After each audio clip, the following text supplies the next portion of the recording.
ते काही आपल्यालाच आता अध्यक्ष महाराज त्याच्यामध्ये त्यांची चौकट, त्यांचं नियम आणि त्यांचं कर्तव्य आपल्याला या ठिकाणी निश्चित करावं लागेल अध्यक्ष महाराज. आणि आपल्याला त्या पद्धतीचं एकदा त्यामध्ये आपल्याला सूचना द्यावं लागतील, आदेश द्यावं लागतील अध्यक्ष महाराज.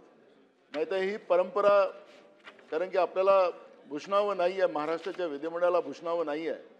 त्याच्यामुळे कोण त्या याच्यावर बसतो आपण तालिका अध्यक्षामध्ये, त्याच्यापेक्षा त्या खुर्चीचा सन्मान ठेवणं हे प्रत्येकाचं दायित्व जाते. आणि मला वाटतं की आपण निश्चितपणे या कालची झालेल्या घटनेला योग्य निर्णय द्याल. मी म्हणणार नाही की त्यांना बसू देऊ नका की काय असेल, तो माझा विषय नाही आहे, तो तुमचा विषय आहे. आता त्यामुळे तुम्ही काय निर्णय घेता त्याच्यावर संपूर्ण लक्ष या महाराष्ट्राच्या जनतेचं लागलेलं आणि त्या खुर्चीचं पावित्र्य हे महत्त्वाचं आहे. ते पावित्र्य आपण टिकवाल असा विश्वास. लोकशाही मराठी ऐका, पहा, जागरूक रहा.